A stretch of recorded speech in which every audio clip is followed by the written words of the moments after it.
everybody? It's Ron from Pick Dawgz. This is Ron's Rundown. Running over the MLB games scheduled for Sunday, July 7th, 2024. And if you like what you see, make sure to give this video a big thumbs up and subscribe to our channel. Don't forget to put your baseball picks in the comments section below. And if you're looking for my best bets, including my daily rundown best bet in the MLB, you can find those at the Premium Picks tab at Pickdawgz.com. There's also a link in the description. Alrighty, here we go. Here are the games for Sunday in Major League Baseball. First up, we see the New York Mets taking on the Pittsburgh Pirates. Sean Manaea for New York, no official starter for Pittsburgh. Sean Manaea has pitched well this season with a sub-4 ERA. If the Mets do decide to be sellers at the deadline, which, they've been winning games more recently, but still looks likely that they'll at least sell a few pieces on the current roster. Some of the veterans like Manaea, Quintana, maybe Severino in that rotation. He's pitched well, so he can maybe get a nice haul, but his last game, 7 innings, 1 earned run against the Nationals and a 7-2 Mets win. The Mets have now won 3 of his last 4 starts.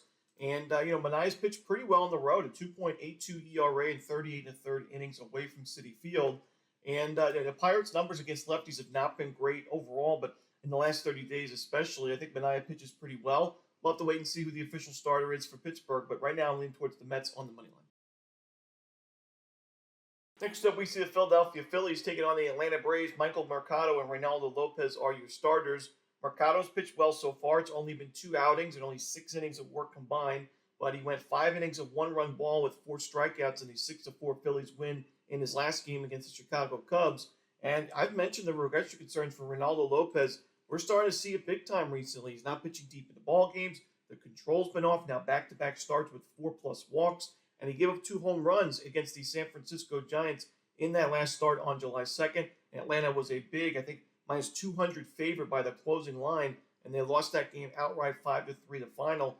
I think there's value right now fading Lopez, and I'm going to take the Philadelphia Phillies on the money line. Next up, the St. Louis Cardinals taking on the Washington Nationals. Kyle Gibson and DJ Hertz are your starters. DJ Hertz had a couple of bad outings on the road against the Rockies and Coors and against the Padres at Petco Park, but bounced back in a big way in that last start against the New York Mets. Even though his team didn't win the game in the end, it was still really promising to see him go 5 2/3, only 1 run and had 10 strikeouts with no walks given up. And I have a lot more confidence in his game after seeing that start than before when he was struggling on the road. He's been solid at Nationals Park this year, and he's facing a Cardinals team that's just not been great against lefties this season. We're kind of waiting for them to break out because they've been solid against lefties in recent years, but just hasn't been the case. And I expect Hertz to pitch well. Gibson, while he's pitched well overall with a sub-4 ERA, recently not the sharpest. His last 2 starts, 9 innings combined of 8 earned run, 2 home run baseball, 6 walks to go with it. The strikeout numbers are still fine, but I do worry about that, especially at Nationals Park, and I'm going to take the Nationals here at a pretty good price on the money line. Next to the Chicago White Sox taking on the Miami Marlins. We're going to see Jonathan Cannon for Chicago, no official starter for the Marlins. The White Sox have just been a lot more competitive recently. Even their bullpen, which was, has been one of the worst bullpens overall this year, in the last 2 weeks is actually 11th best in xFIP. So you can see the improvements there. And, Cannon's pitched well recently. In the month of June, he had a 3.2 ERA in 25 1/3 innings. Strikeout numbers were a little bit lacking, but, he was able, the White Sox, who we don't have one of the worst records in baseball, they were able to go 3-2 in his 5 starts in June. And that includes wins over the Astros and the Red Sox. So Cannon's been pitching well. I don't really love this Marlins lineup. And right now I'm going to lean towards Chicago. Like I said, we'll have to wait and see who the starter is for the Fish. But right now, give me the White Sox on the money line. Next up, we see the Detroit Tigers taking on the Cincinnati Reds. Derek Skubal and Graham Ashcraft are your starters. I mentioned I don't love backing Ashcraft when he's pitching at home. And, he's been pretty profitable recently. But his last 4 starts, 3 of those games were on the road. And, of course, those were the 3 wins. The only loss was the home game against the Pirates on June 26th, where he gave up in 5 1/3 innings, 6 earned runs, 2 home runs, and 9 base hits. Skubal hasn't been the best recently. He's still, has back-to-back quality starts in his last 2 starts. But he's had a really tough strength of schedule. He's faced the Brewers, Astros, Braves, Phillies, and Twins in his last 5 games, either winning records or very, very solid offenses. And he's been able to still, rack up the strikeouts. He's had 7 or more Ks in 4 of his last 5 starts. So I think that while the Tigers don't have a great offense, I think they can back him up against Ashcraft. Skubal can go out there, give him a quality start, maybe 6-7 strong innings, and the Tigers win this game in the end. So give me Detroit on the money line on the road. Next up, we see the San Francisco Giants taking on the Cleveland Guardians. Hayden Birdsong and Carlos Carrasco are your starters. Yeah, I was really impressed with Hayden Birdsong in that last game against the Braves on the road. He really battled in that one. He had a rough start to the game, gave up a couple of home runs and a lot of sharp contact, but was able to settle in, had 5 strikeouts through those 5 innings of just 2-run ball, and the Giants went on to win that game as a big-time underdog, 5-3 the final score. Now, I think Progressive Field against the Guardians is a tough matchup for Birdsong. I can see him struggling, especially the fact that Cleveland did such a good job at limiting strikeouts for a strikeout-dependent guy. I think that could be an issue.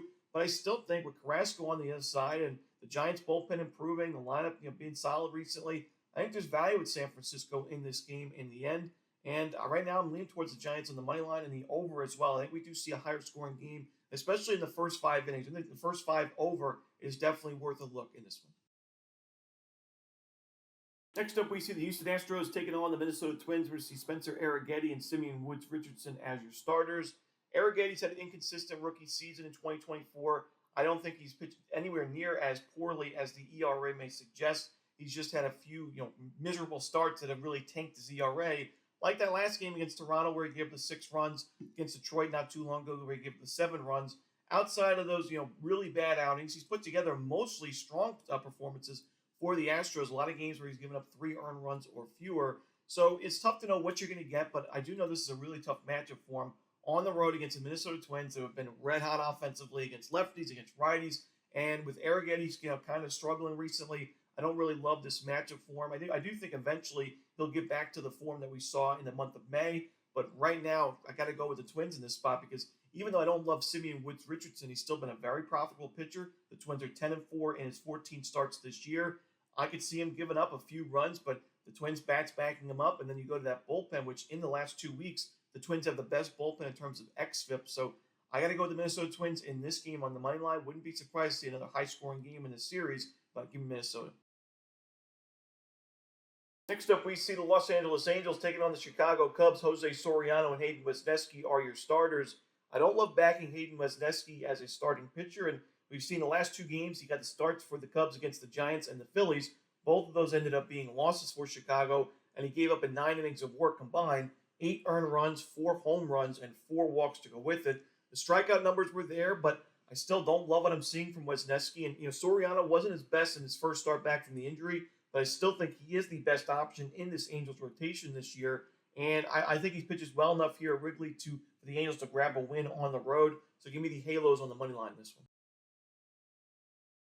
Next up, the Tampa Bay Rays taking on the Texas Rangers. Zach Littell and Nathan Eovaldi are your starters. Zach Littell pitched well on paper in that game against the Royals. When you look at that final, game log, 5 innings, a shutout ball, that's exactly what you're looking for. But I do think it was a little bit deceiving. He only had 4 strikeouts in those 5 innings. Not too bad, but the 3-11 ground ball to fly ball ratio, a little bit concerning when you look at the fact that the Royals had about 40 points better in terms of the expected batting average in that game. They made some sharp contact on Littell, and I think there was a reason he only went 5 innings in that start. I do worry about him here. Even though the Rangers have not been great offensively against righties, I think they can get to him for a few runs. And with how well Eovaldi has pitched at home this year, we saw the last game against the Padres. The Padres have been great against right-handed pitching. They're top 10 in OPS and ISO in the last month, but Eovaldi went up against them 7 innings of one-hit shutout baseball. And at home this season, in 51 2/3 innings, Eovaldi's got a 4-0 record with a 1.92 ERA, a 166 opponent's batting average, over a strikeout per inning, and on the road, an ERA above 5. So he's not really been, you haven't really been able to back him, confidently on the road. But at home, it's a much different story. And I got to go with the Rangers in this game on the money line and run line. Next up, we see the Kansas City Royals taking on the Colorado Rockies. We're going to see Brady Singer and Ryan Feltner as your starters. Brady Singer making his Coors Field debut in this one. He's already a starting pitcher. I haven't really loved backing on the road. And while he's been better on the road recently, I do think this is a tough spot to be in. We saw not too long ago in a road start against the Dodgers, while he went 6 innings with 3-run ball, he gave up 3 home runs in the end. And I do think the home run ball is a concern for me in this game at Coors.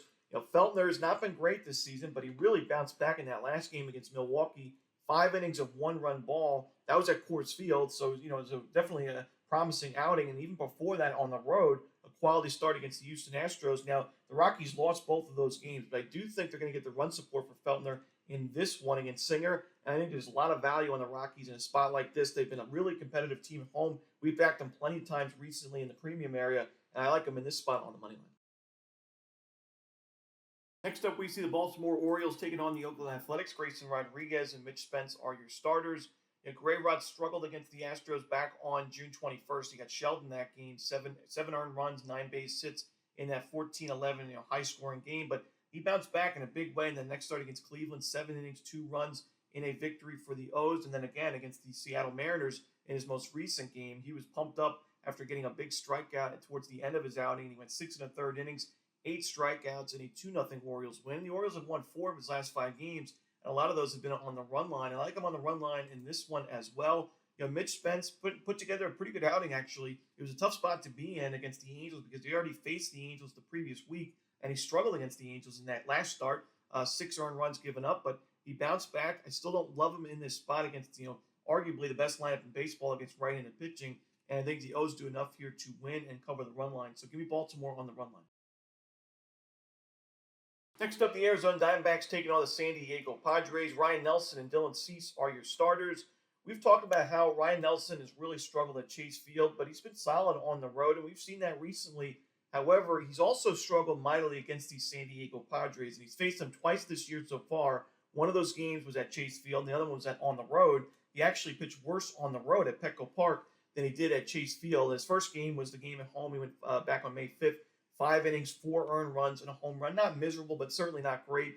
And then that next game on June 8th at Petco Park against these Friars, 3 1/3 innings, 5 earned runs, 6 total runs, and a homer to go with it. And that was a 13-1 Diamondbacks loss. So I know Dylan Cease has been shaky recently, but I just can't trust Nelson against these Padres. They've already got success against them, and they've just been great in general against right-handed pitching in the last 30 days. So I got to go with the Padres here on the money line and run line. Next up, we see the Toronto Blue Jays taking on the Seattle Mariners. Jose Barrios and George Kirby are your starters. George Kirby's been excellent at home this season.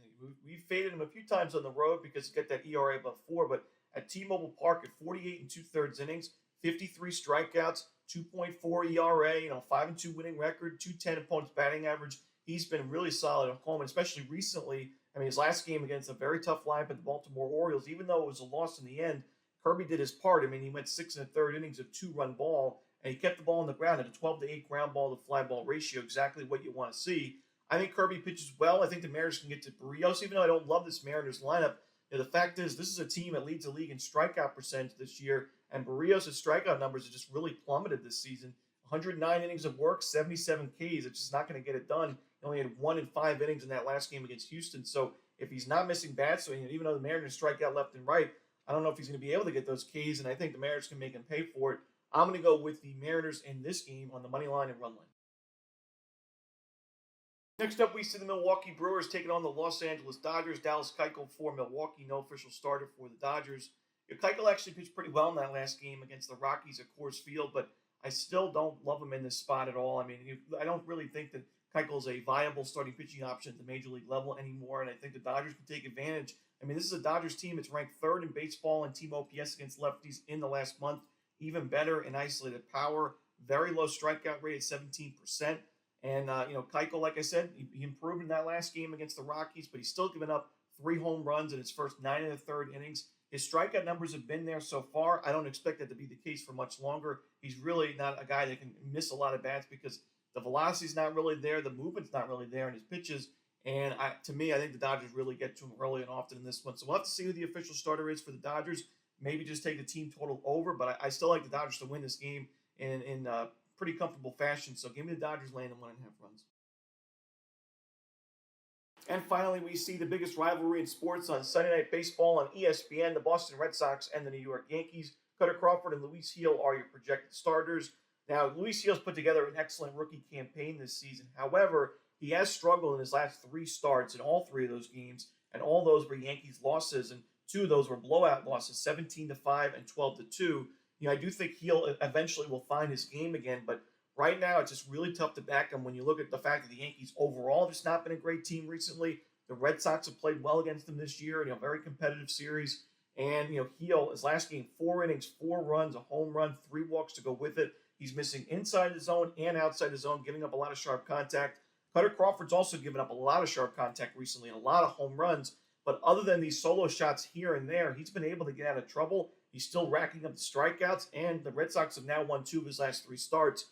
I got to go with the Boston Red Sox in this game on the money line, getting an excellent price on the road. And that's it. Those are the games for Sunday in baseball. Hope you enjoyed this video. If you did, don't forget to hit that like button and subscribe. And don't forget to put your baseball picks in the comment section below. Again, if you're looking for my best bets, you can find those at Pickdawgz Premium. As always, this is Ron Romanelli. Good luck.